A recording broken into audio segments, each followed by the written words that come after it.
সবাইকে আমন্ত্রণ রাতের বাংলাদেশে। শুরুতেই জানাবো শিরোনাম।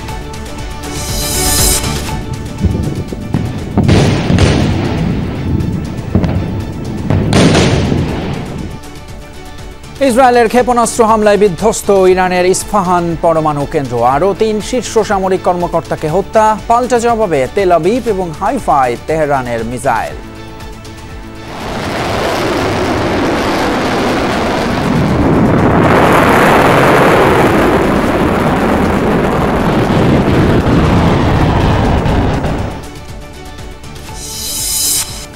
ইরানে ইসরায়েলি আগ্রাসনের নিন্দা ওআইসি সম্মেলনে। শান্তির পথে বড় বাধা নেতানিয়াহু, বললেন এরদোয়ান। সর্বাত্মক যুদ্ধে ভয়াবহ পরিণতির শঙ্কা বিশ্লেষকদের।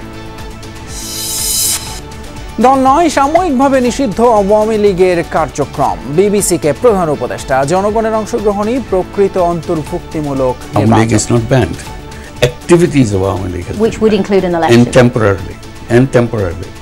Whether the election will be included or not, it depends on the election commission to decide. নির্বাচনের মাধ্যমে নতুন রাষ্ট্র নির্মাণে জনগণের চাওয়া পূরণ হবে আশা মির্জা ফখরুলের। দেশের স্বার্থে সব দলের ঐক্যবদ্ধ হওয়ার বিকল্প নেই, বলছেন বিশিষ্টজনেরা।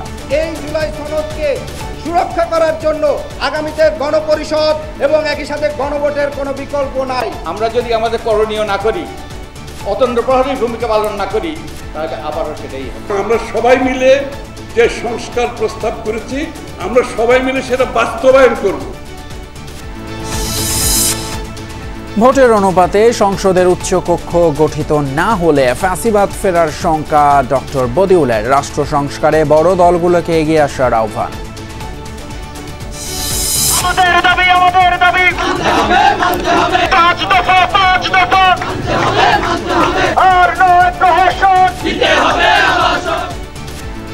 আন্দোলনের মুখে ঢাকা মেডিকেল কলেজ বন্ধ ঘোষণা। হল ত্যাগের নির্দেশ। নতুন বাজারে দিনভর ইউআইইউ এর শিক্ষার্থীদের সড়ক অবরোধ, ভোগান্তি চরমে।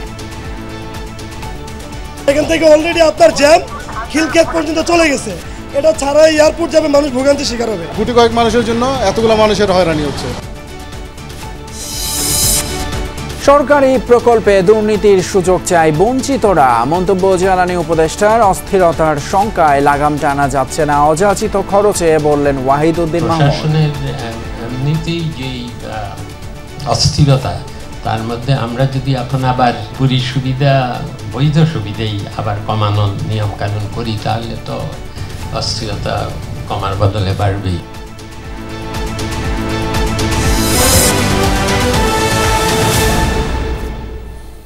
এতক্ষণ শিরোনামগুলো দেখলেন, আর আপনাদের সঙ্গে আছি আমি ফয়সাল তিতুমির।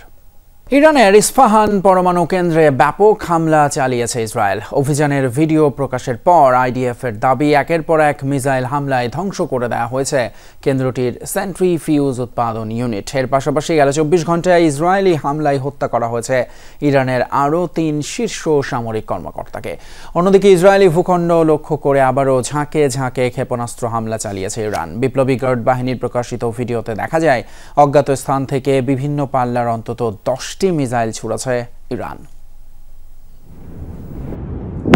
একের পর এক মিসাইল হামলায় ক্ষতিগ্রস্ত ইরানের ইস্পাহান পরমাণু কেন্দ্র। শনিবার পরমাণু কেন্দ্রটি লক্ষ্য করে দফায় দফায় বিমান ও মিসাইল হামলা চালায় ইসরায়েল। স্যাটেলাইট থেকে ধারণ করা ভিডিওতে দেখা যায় হামলায় ব্যাপক ক্ষয়ক্ষতি হয়েছে সেন্ট্রিফিউজ উৎপাদন ইউনিটের। ইরানের পশ্চিমাঞ্চলে, বিশেষ করে ইস্পাহান পরমাণু কেন্দ্রে হামলার পরিধি বাড়িয়েছি। আমাদের লাগাতার হামলায় পরমাণু কেন্দ্রটির ব্যাপক ক্ষয়ক্ষতি হয়েছে। হামলার পর স্পষ্ট হয়েছে যে অস্ত্র তৈরিতে পরমাণু সমৃদ্ধকরণের দ্বিতীয় পর্যায়ে রয়েছে ইরান। ইসরায়েলি হামলায় গেল 24 ঘন্টায় সবচেয়ে বেশি ক্ষয়ক্ষতি হয়েছে কোম শহরে। হামলায় বিস্ফোরণের পর আগুন ধরে যায় একাধিক বহুতল ভবনে। হামলা হয় মিসাইল স্টোরেজ ও লঞ্চিং সাইটেও। আকাশ প্রতিরক্ষা ব্যবহার করে বেশ কিছু ইসরায়েলি ক্ষেপণাস্ত্র ধ্বংসের দাবি করে তেহরান। এর পাশাপাশি হত্যা করা হয় ইরানের শীর্ষ 3 সামরিক কর্মকর্তাকে, যার মধ্যে রয়েছেন আলোচিত কুদস ফোর্সের কমান্ডার সাইদ ইজাদি। ইসরায়েলি প্রধানমন্ত্রী বেনিয়ামিন নেতানিয়াহু হুঁশিয়ারি জানিয়ে বলেন, যতদিন প্রয়োজন ততদিন চলবে ইরানে হামলা। যতদিন প্রয়োজন ততদিনই হামলা চলবে, কারণ আমাদের অস্তিত্ব হুমকির মুখে, তাও ডাবল হুমকি। একদিকে আছে মিসাইল, একটি দুটি নয় 20,000 মিসাইল, আর অন্যদিকে রয়েছে পারমাণবিক বোমা, তাও এই উন্মাদ শাসক গোষ্ঠীর হাতে। এদিকে ইসরায়েলি ভূখণ্ড লক্ষ্য করে অব্যাহত আছে ইরানের ক্ষেপণাস্ত্র হামলাও।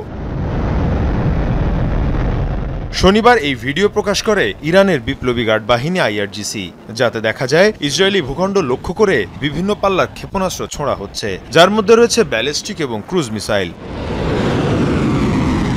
ইসরায়েলের রাজধানী তেল আবিব, বন্দরনগরী হাইফা সহ কৌশলগত বিভিন্ন গুরুত্বপূর্ণ শহরই ছিল অভিযানের মূল টার্গেট। হামলার পর হতাহতদের নিয়ে ছোটাছুটি চলে ইসরায়েলের বিভিন্ন হাসপাতালে। মীর মুশফিক হাসান, যমুনা নিউজ। আবারও ইরান ইসরায়েল প্রসঙ্গ, টানা নবম দিনের মতো চলমান ইসরায়েলি আগ্রাসনে ইরানে মৃতের সংখ্যা বেড়ে দাঁড়িয়েছে 430 জনে, গুরুতর আহত 3,500-রও বেশি। শনিবার এই তথ্য নিশ্চিত করেছে ইরানের স্বাস্থ্যমন্ত্রী ইরাজ হারিরচি।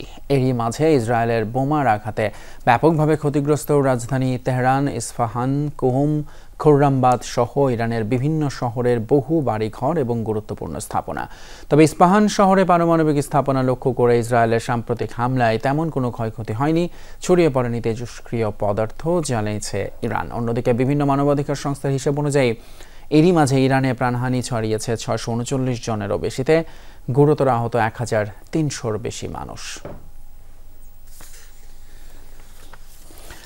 এদিকে ইসরায়েলের বিরুদ্ধে মুসলিম বিশ্বকে ঐক্যবদ্ধ হওয়ার ডাক দিল তুরস্ক। মধ্যপ্রাচ্যে শান্তি প্রতিষ্ঠায় বেনিয়ামিন নেতানিয়াহুকে সবচেয়ে বড় বাধা আখ্যা দিয়েছেন দেশটির প্রেসিডেন্ট রিসেপ তাইয়েপ এরদোয়ান। এদিকে ইরানের পররাষ্ট্রমন্ত্রীর হুঁশিয়ারি, যুক্তরাষ্ট্র এই সংঘাতে যোগ দিলে তার পরিণতি হবে সবার জন্যই ভয়াবহ। ইসরায়েলি আগ্রাসন বন্ধ না হওয়া পর্যন্ত ওয়াশিংটনের সাথে তেহরান কোনো আলোচনায় বসবে না বলেও জানান তিনি। পাল্টাপাল্টি হামলার জেরে যখন ইরান ও ইসরায়েলের মধ্যে বিরাজ করছে যুদ্ধাবস্থা, তখন তুরস্কের ইস্তাম্বুলে একত্রিত হলেন মুসলিম দেশগুলোর প্রতিনিধিরা। তুর্কি পররাষ্ট্রমন্ত্রী হাকান ফিদানের সভাপতিত্বে শনিবার শুরু হওয়া ইসলামিক সহযোগিতা সংস্থা বা ওআইসির দুদিনব্যাপী সম্মেলনে অংশ নিয়েছেন 43টি মুসলিম দেশের পররাষ্ট্রমন্ত্রী ও 5 জন উপপররাষ্ট্রমন্ত্রী। আয়োজনে যোগ দিয়েছেন বিভিন্ন দেশের উচ্চ পর্যায়ের প্রতিনিধিরাও। এ সময় মুসলিম বিশ্বকে ইসরায়েলের বিরুদ্ধে ঐক্যবদ্ধ হওয়ার আহ্বান জানান তুরস্কের পররাষ্ট্রমন্ত্রী। আমি বিশ্বাস করি ওআইসির সব সদস্যকে ইসরায়েলের পদক্ষেপের বিরুদ্ধে ঐক্যবদ্ধ অবস্থান নিতে হবে। সত্যিকার অর্থে সবাইকে ইরানের সাথে সংহতি প্রকাশ করা উচিত। ওআইসির সম্মেলনে দেয়া বক্তব্যে ইসরায়েলের প্রধানমন্ত্রীকে মধ্যপ্রাচ্যে শান্তি প্রতিষ্ঠায় বড় বাধা আখ্যা দিয়েছেন তুরস্কের প্রেসিডেন্ট রিসেপ তাইয়েপ এরদোগান। একের পর এক দেশে হামলা চালিয়ে নেতানিয়াহু প্রমাণ করেছেন যে আঞ্চলিক শান্তি প্রতিষ্ঠায় তিনিই সবচেয়ে বড় বাধা। আমি ইসরায়েলের এসব হামলার জন্য তাদের তীব্রভাবে অভিশাপ দিচ্ছি। নেতানিয়াহু সরকার কূটনৈতিকভাবে কোনো সমস্যার সমাধান চান না, এরই মধ্যে সেটি স্পষ্ট হয়েছে। সম্মেলনে অংশ নিয়েছেন ইরানি পররাষ্ট্রমন্ত্রী আব্বাস আরাকচি। বলেন, আগ্রাসন চলাকালীন তারা যুক্তরাষ্ট্রের সাথে কোনো আলোচনায় বসবে না। আন্তর্জাতিক আইন মেনে আত্মরক্ষার জন্য পাল্টা জবাব অব্যাহত থাকবে বলেও জানান তিনি। আমরা শুনতে পাচ্ছি যুক্তরাষ্ট্র এই আগ্রাসনে সরাসরি অংশ নিতে পারে। এমনটা হলে সেটি দুর্ভাগ্যজনক এবং তা সবার জন্যই হবে অত্যন্ত বিপজ্জনক। হামলা বন্ধ না হলে কোনো কূটনৈতিক প্রক্রিয়ায় অংশ নেব না আমরা। যুক্তরাষ্ট্রের সমর্থনে আমাদের জনগণের ওপর বোমা হামলা চলাকালীন আমরা তাদের সাথে আলোচনায় বসতে পারি না। ওআইসির 51তম পররাষ্ট্রমন্ত্রী পর্যায়ের এই সম্মেলনে যোগ দিয়েছেন বিভিন্ন দেশের প্রায় 1000 প্রতিনিধি। মোস্তফা মাহমুদ, যমুনা নিউজ। অন্যদিকে ইরান ইসরায়েল চলমান সংঘাত সহসা থামছে না বলে মনে করছেন বিশেষজ্ঞরা। তারা বলছেন, দুই দেশ সর্বাত্মক যুদ্ধে জড়ালে পরিণতি হবে ভয়াবহ, আর এর জন্য মধ্যপ্রাচ্য সহ পুরো বিশ্বকেই ভুগতে হবে। তাদের পূর্বাভাস, জ্বালানি তেল এবং এলএনজি সরবরাহ বিঘ্নিত হলে তার প্রভাব বাংলাদেশের অর্থনীতিতেও গুরুতর হবে। পরিস্থিতি মোকাবেলায় এখনই সরকারকে প্রয়োজনীয় অর্থ বরাদ্দ এবং বিকল্প বাজার খোঁজার তাগিদ বিশ্লেষকদের। ইরান ইসরায়েল যুদ্ধ চলছেই। নবম দিনেও কমপক্ষে 10টি মিসাইল ছুড়েছে ইরানের বিপ্লবী গার্ড বাহিনী। জবাবে তেহরান সহ ইরানের বিভিন্ন স্থানে হামলা অব্যাহত রেখেছে ইসরায়েল। এই যুদ্ধে যুক্তরাষ্ট্র সরাসরি জড়াচ্ছে কিনা সেটি এখন মূল প্রশ্ন।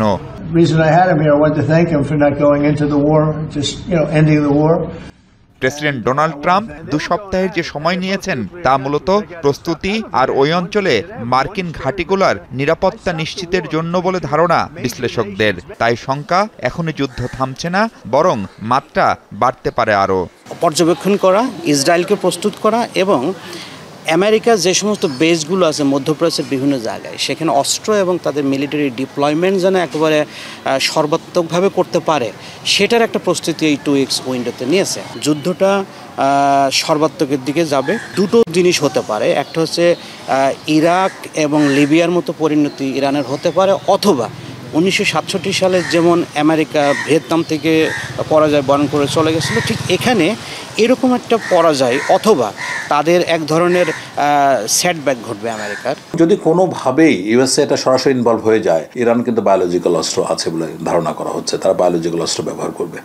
দ্বিতীয়ত হলো হরমুজ প্রণালীকে বন্ধ করে দেবে। তৃতীয়ত হলো যতগুলি মার্কিন ঘাঁটি আছে, প্রায় 12টা মার্কিন ঘাঁটি আছে, এই সবগুলি ঘাঁটি কিন্তু আক্রমণ করবে। তো এখানে অনেক মাত্রা জড়িত আছে। এই জন্য আমি মনে করি এটা খুব সহজে হয়তোবা থামবে না। সর্বাত্মক যুদ্ধ শুরু হলে বাধ্য হয়েই হরমুজ প্রণালী বন্ধ করতে পারে ইরান। এখান দিয়েই বিশ্বের 20% বেশি জ্বালানি তেল পরিবহন করা হয়। কাতারের শত শত বিলিয়ন ডলার ব্যবসারও কেন্দ্র এটি। সেক্ষেত্রে বিশ্বজুড়ে ব্যাহত হবে তেল সরবরাহ। এমনটা হলে বাণিজ্য যুদ্ধের শঙ্কাও উড়িয়ে দিচ্ছেন না বিশ্লেষকরা। এমন পরিস্থিতি সামাল দিতে কতটা প্রস্তুত বাংলাদেশ? আমি এখন পর্যন্ত সরকারের এমন কোনো উদ্যোগ দেখিনি যে এই যুদ্ধের এফেক্টে আমাদের কি কি করা উচিত, কি কি কন্টিনজেন্সি প্ল্যান থাকা উচিত। তেলের দাম বাড়লে আমরা কিভাবে এটা হ্যান্ডেল করব, সোনার দাম বাড়বে, ইনফ্লেশন হবে। তা আমি মনে করি এখন থেকেই সরকারের আলোচনা শুরু করা উচিত। You must have a contingency plan.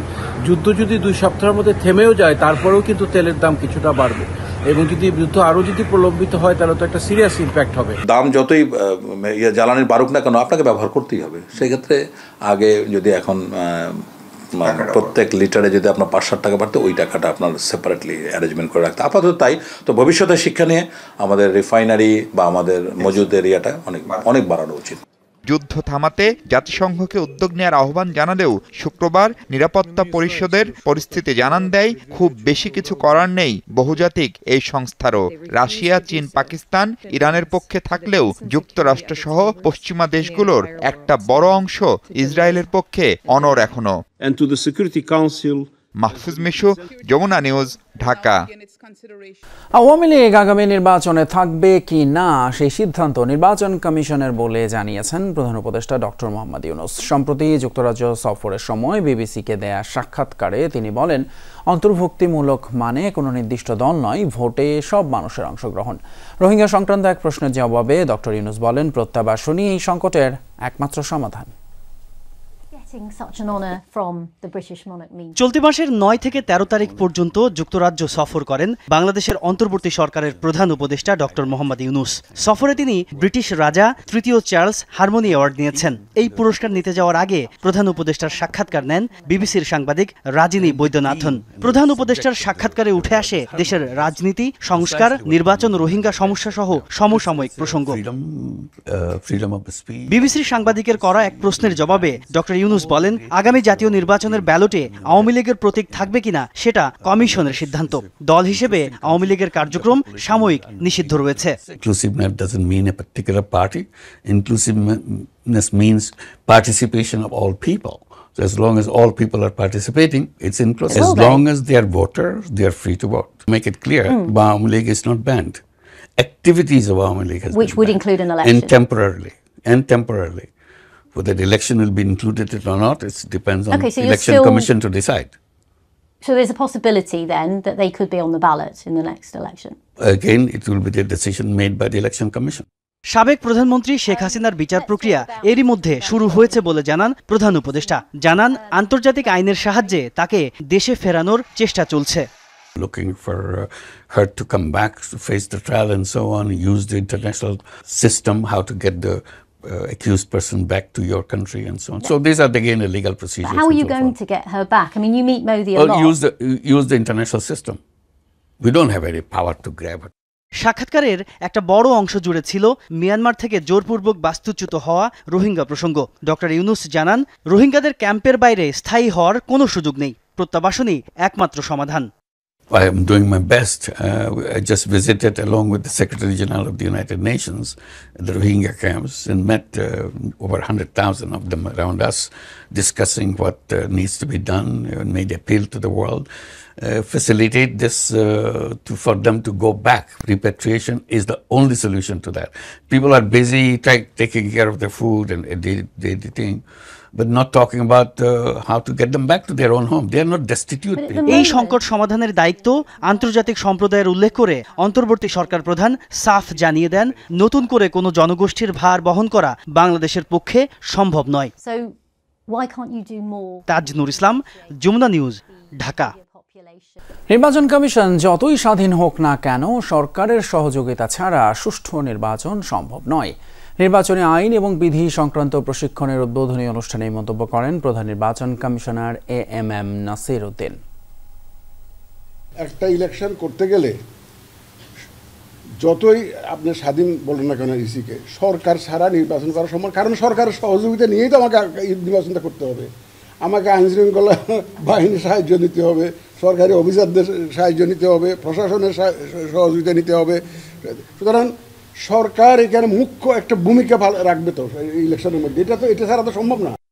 বিএনপির মহাসচিব মির্জা ফখরুল ইসলাম আলমগীর বলেছেন, স্বৈরাচার আওয়ামী লীগ বিদায়ের পর এখন সুযোগ এসেছে নতুন করে সুন্দর রাষ্ট্র নির্মাণের। ফেব্রুয়ারির নির্বাচনের মাধ্যমে মানুষের সেই আশা পূরণ হবে। নতুন দল এনসিপির কাছে মানুষের অনেক প্রত্যাশা আছে বলে মন্তব্য করেন তিনি। বিপ্লবী ওয়ার্কার্স পার্টির প্রতিষ্ঠাবার্ষিকীর অনুষ্ঠানে এসব কথা বলেন বিএনপির এই নেতা। কর্মসূচিতে দেশের সব রাজনৈতিক দলের নেতারা এই দেশের রাজনীতি নিয়ে কথা বলেন। বিপ্লবী ওয়ার্কার্স পার্টির 21তম প্রতিষ্ঠাবার্ষিকী উপলক্ষে পুনর্মিলনী ঢাকা রিপোর্টার্স ইউনিটিতে অতিথি ছিলেন দেশের সব রাজনৈতিক দলের সিনিয়র নেতারা। সুন্দর সমৃদ্ধ বাংলাদেশ গড়ুক। মত পথের ভিন্নতা থাকলেও দেশের উন্নয়নের স্বার্থে সব দল ঐক্যবদ্ধ হওয়ার বিকল্প নেই, মত দেন রাজনৈতিক নেতা ও বিশিষ্টজনরা। রাজনৈতিক দলগুলোকে বলতে চাই, মেহেরবানি করে রাজনৈতিক মতপার্থক্য থাকবে, আলাপ আলোচনা থাকবে, ভিন্ন মত থাকবে, বিতর্ক থাকবে, কিন্তু এটাকে বৈরিতার জায়গায় নিয়ে যাবেন না। যে ঐতিহাসিক নির্মাণে আমরা আছি, এটা কোনো একক দলের বিষয় নয়। এটা বাংলাদেশের ফ্যাসিবাদের বিরুদ্ধে যারা লড়াই করেছে সমস্ত গণতান্ত্রিক রাজনৈতিক শক্তির সম্মিলিত অংশগ্রহণের একটা নির্মাণ। আমরা নাগরিকরা যদি সক্রিয় সোচ্চার, আমরা যদি আমাদের করণীয় না করি, অতন্দ্র প্রহরীর ভূমিকা পালন না করি, তাহলে আবারও সেটাই হবে। এই জুলাই সনদকে সুরক্ষা করার জন্য আগামীতে গণপরিষদ এবং একই সাথে গণভোটের কোনো বিকল্প নাই। মানুষকে জিজ্ঞেস করবেন, সাধারণ মানুষকে জিজ্ঞেস করবেন, রাজনীতিবিদ শব্দটা শুনবার সাথে সাথে আপনার মনে কি ভেসে আসে, কোন কোন শব্দগুলো ভেসে আসে। বিএনপি নেতারা বলেন, 5 আগস্টের আগে থেকেই ঐক্যমত্যের জাতীয় সরকার তাদের পরিকল্পনায় ছিল। সংস্কার করতে গিয়ে যেন দলগুলোর মধ্যে সম্পর্ক খারাপ না হয় তার উপর গুরুত্ব দেন তারা। আমরা একটা ফর্মুলাও দিয়েছি যে আগামী দিনে নির্বাচনের পরে যে সরকার হবে সেটা বিএনপির একার সরকার হবে না, এটা জাতীয় সরকার হবে। এবং আমরা সবাই মিলে যে সংস্কার প্রস্তাব করেছি, আমরা সবাই মিলে সেটা বাস্তবায়ন করব। তা এখন যখন আমি সংস্কারের গল্প শুনি, ওনারা কী বলছেন আমার মাথায় ঢুকে। আমরা শুধুমাত্র চেষ্টা করছি যে বিষয়গুলোতে ঐক্যমত হওয়া যায়। প্রত্যেকটি দলের একটা দর্শন আছে, ভাবনা আছে, চিন্তা আছে। কোনোদিনও এক জায়গায় সব বিষয় আসবে না, এটা আমরা সবাই বুঝি। তাহলে তো আবার বাকশাল হয়ে গেল। সরকারে যে নিজের ইচ্ছা মতো চলতে পারবো, এটা সম্ভব না, এটা সম্ভব না। বিজনেস অ্যাজ ইউজুয়াল হবে না। সবাইকে অনবোর্ড করে দেশ চালাতে হবে, তাহলেই দেশ চলবে, নাহলে আবার এদেশে আরেকটা ক্রান্তি লগ্নের মধ্যে পড়ে যাবে। বিএনপির মহাসচিব বলেন, ফেব্রুয়ারি নির্বাচনের মধ্য দিয়ে দেশবাসীর আশা পূরণ হবে। আশ্বস্ত হচ্ছি যে সামনে ফেব্রুয়ারি মাসে একটা নির্বাচন হবে, তার মাধ্যমে আমাদের কিছুটা হলেও আমরা আমাদের সেই আশাগুলো পূরণ করার একটা সুযোগ তৈরি হবে। আজকে এই অভ্যুত্থানের মধ্য দিয়ে একটা সুযোগ সৃষ্টি হয়েছে। যারা প্রাণ দিয়েছি, যারা আহত হয়েছি, সবাই মিলে আমরা অন্তত একটা গণতান্ত্রিক রাষ্ট্র ব্যবস্থা আমরা নির্মাণ করতে চাই। বক্তারা বলেন, শুধু রাজনৈতিক দলের মতের ভিত্তিতে সংস্কার নয়, বরং কৃষক, শ্রমিক সহ অভ্যন্তরের সকল অংশীজনদের মতামতের ভিত্তিতে সিদ্ধান্ত নিতে হবে। মনিরুল ইসলাম, যমুনা নিউজ, ঢাকা। এদিকে 5 দফা দাবিতে রাজধানীর নতুন বাজার সড়ক অবরোধের সময় ইউনাইটেড ইন্টারন্যাশনাল ইউনিভার্সিটি ইউআইইউ এর বহিষ্কৃত শিক্ষার্থীদের সাথে পুলিশের ধস্তাধস্তি হয়েছে। এ সময় আহত হয় কয়েকজন। বিবৃতিতে ডিএমপি জানায়, বল প্রয়োগ ছাড়া পরিস্থিতি নিয়ন্ত্রণের চেষ্টা করেছে পুলিশ। সন্ধ্যা 6টার দিকে কর্মসূচি প্রত্যাহার করে শিক্ষার্থীরা। এদিকে রাতে 26 শিক্ষার্থীর বহিষ্কারাদেশ প্রত্যাহার করেছে বিশ্ববিদ্যালয় কর্তৃপক্ষ। আগামীকালের ব্লকেট কর্মসূচি স্থগিত করেছে শিক্ষার্থীরা। শনিবার সকালে 5 দফা দাবিতে ইউনাইটেড বিশ্ববিদ্যালয়ের শিক্ষার্থীরা নতুন বাজার সড়কে অবস্থান নেয়। এ সময় ওই সড়কে যান চলাচল বন্ধ হয়ে যায়। পুলিশ বিক্ষুব্ধ শিক্ষার্থীদের সড়ক ছাড়ার অনুরোধ জানায়। এরপরও শিক্ষার্থীরা সড়ক না ছাড়লে তাদের লাঠিচার্জ করে ছত্রভঙ্গ করে দেয় পুলিশ। এ সময় শিক্ষার্থীদের সাথে পুলিশের ধাওয়া পাল্টা ধাওয়া ও সংঘর্ষের ঘটনা ঘটে। আহত হয় বেশ কয়েকজন। কিছু সময়ের জন্য শিক্ষার্থীরা ছেড়ে চলে যায়। আমাদের কয়েকজন মেয়ের উপরে বেধড়কভাবে লাথি দিয়েছে পুলিশগুলা। কোমরে বাড়ি দিয়েছে পুলিশে। 2-1 ভাইয়ের মাথা ফাটাই ফেলছে। সাইডে পড়ে যায়। আমরা এখানে 5-6টা মেয়ে ছিলাম, আমরা সাইডে পড়ে গেছিলাম, তবুও তারা থামে নাই। যেভাবে পারছে পা দিয়ে লাথি মারছে। শিক্ষার্থীদের আন্দোলনের কারণে প্রগতি সরণি এলাকায় যান চলাচল বন্ধ হয়ে যায়। এ সময় ওই সড়কে চলাচলকারী মানুষকে পোহাতে হয় চরম দুর্ভোগ। এখান থেকে অলরেডি আপনার জ্যাম খিলক্ষেত পর্যন্ত চলে গেছে। এটা ছাড়া এয়ারপোর্ট যাবে, মানুষ ভোগান্তি শিকার হবে। এটা তো একজনের জন্য, মানে কোটি কয়েক মানুষের জন্য এতগুলো মানুষের হয়রানি হচ্ছে। পরিস্থিতি স্বাভাবিক করতে শিক্ষার্থীদের সাথে আলোচনার উদ্যোগ নেয় বিশ্ববিদ্যালয় কর্তৃপক্ষ। প্রক্টোরিয়াল টিমের সাথে কোনো সমঝোতা ছাড়াই শেষ হয় আলোচনা। বেলা 12টার দিকে আবারও শিক্ষার্থীরা সড়কে অবস্থান নেয়। ভিসির পদত্যাগ সহ বিভিন্ন দাবিতে শিক্ষার্থীদের আন্দোলনের মুখে 28 এপ্রিল বন্ধ হয়ে যায় ইউআইইউর ক্লাস পরীক্ষা। শনিবার প্রায় 2 মাস পর খুলে বিশ্ববিদ্যালয়। ক্লাস স্বাভাবিক, ক্লাস হচ্ছে, সবার ক্লাসই হচ্ছে। ক্লাস মানে শুরু হয়ে গেছে রেগুলারলি, অ্যাজ এক্সাম নিবে, সব নিবে, ক্লাস সব চালু করে দিয়েছে। মোটামুটি অ্যারাউন্ড 60 to 70% স্টুডেন্ট প্রেজেন্ট ছিল ক্লাসে। বহিষ্কৃত শিক্ষার্থীদের দাবির সাথে ঐক্য প্রকাশ করে আশেপাশের বিশ্ববিদ্যালয়ের শিক্ষার্থীরাও। এছাড়া জুলাই ঐক্য এক বিবৃতিতে শিক্ষার্থীদের দাবির সাথে সংহতি জানায়। হাসিবুল করিম বিজয়, যমুনা নিউজ, ঢাকা। এবারে ডেঙ্গু পরিস্থিতির খবর। দেশে গত 24 ঘন্টায় করোনায় আরও 2 জনের মৃত্যু হয়েছে। একদিনে নতুন করে ভাইরাসটিতে আক্রান্ত হয়েছেন 4 জন। শনিবার স্বাস্থ্য অধিদপ্তরের সংবাদ বিজ্ঞপ্তিতে এই তথ্য জানানো হয়। বিজ্ঞপ্তিতে বলা হয়, করোনা আক্রান্ত হয়ে মারা যাওয়া 2 জনই নারী। তাদের মধ্যে একজনের বয়স 41 থেকে 50-এর মধ্যে এবং আরেকজনের বয়স 71 থেকে 80 বছরের মধ্যে, যাদের একজনের চট্টগ্রামের বাড়ি আর অপরজন খুলনার। চলতি বছরে এখন পর্যন্ত ভাইরাসটিতে আক্রান্ত হয়ে 11 জনের মৃত্যু হলো। সবাই দুর্নীতি করতে চায়, আগে যারা সুযোগ পায়নি তারা এখন সুযোগ চায়। বাজেট নিয়ে আলোচনায় এমন মন্তব্য করেন জ্বালানি উপদেষ্টা ফাজল কবির খান। পৃথক আলোচনায় পরিকল্পনা উপদেষ্টা বলেন, অপ্রদর্শিত অর্থ জরিমানার বিধান রেখে সাদা করার সুযোগ দেয়া যেতে পারে। দেশের বিপুল সংখ্যক মানুষের এখনো দুশ্চিন্তার কারণ মূল্যস্ফীতি নিয়ন্ত্রণে সর্বোচ্চ গুরুত্ব দিচ্ছে সরকার। রাজধানীর শ্রীডাপ মিলনায়তনে বাজেট বিতর্ক প্রসঙ্গ অনুষঙ্গ নিয়ে আলোচনায় গুরুত্ব পায় পণ্য এবং সেবা মূল্যের নানা দিক।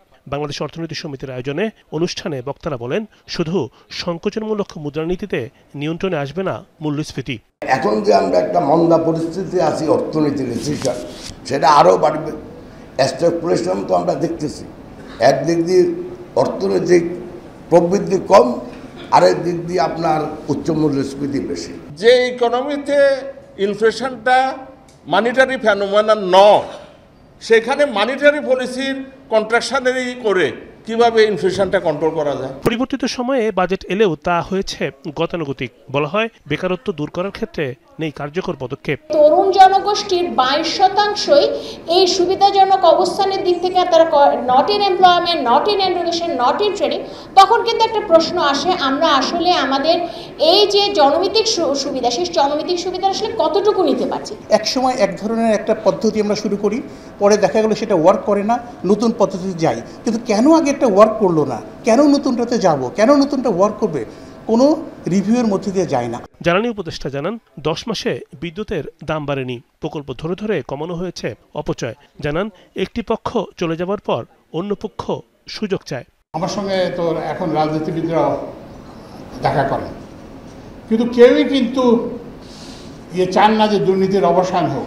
সবাই চান যে দুর্নীতি চলুক, তবে দুর্নীতিটা এবার আমাকে করার সুযোগ দিতে হবে। সবাই বলে দেখেন ফ্যাসিস্ট আমলে তো জানেনই তো ব্যবসা করতে পারি না, এখন একটু খেয়াল রাখবেন। এদিকে রাজধানীর গুলশানের একটি হোটেলে গবেষণা সংস্থা র্যাপিডের উদ্যোগে বাজেট এবং এলডিসি উত্তরণ নিয়ে আলোচনায় গুরুত্ব পায় ব্যবসা ও বাণিজ্য ক্ষেত্রে নানা দিক। আমরা তুলনা করে বাংলাদেশকে বলি যে পলিসি ঠিক না ইত্যাদি। পরিকল্পনা উপদেষ্টা জানান, দরপত্র যোগসাজশেই আগের সরকারের সময়ে প্রকল্পে 10% দুর্নীতি হতো। প্রকল্প বাস্তবায়নে জড়িতদের সুবিধা কাটছাড় দরকার, কিন্তু নতুন করে অস্থিরতা এড়াতে সেদিকে দৃষ্টি দিচ্ছে না সরকার। প্রশাসনের এমনিতেই যেই অস্থিরতা, তার মধ্যে আমরা যদি এখন আবার এইসব উপরি সুবিধা, বৈধ সুবিধাই আবার কমানোর নিয়ম কানুন করি, তাহলে তো অস্থিরতা কমার বদলে বাড়বেই। সামাজিক নিরাপত্তা খাতে উপকারভোগীর মধ্যে 30 থেকে 40% ভুতুরে। রাজনৈতিক বিবেচনায় এসব নাম তালিকায় এসেছে বলে মনে করেন পরিকল্পনা উপদেষ্টা। সচিবালয়ে তো এমনিতেই যা হচ্ছে। রিমুর রহমান, যমুনা নিউজ, ঢাকা। এ ছিল আমাদের রাতের বাংলাদেশের আয়োজন। এতক্ষণ সাথে থাকার জন্য ধন্যবাদ আপনাদের সবাইকে।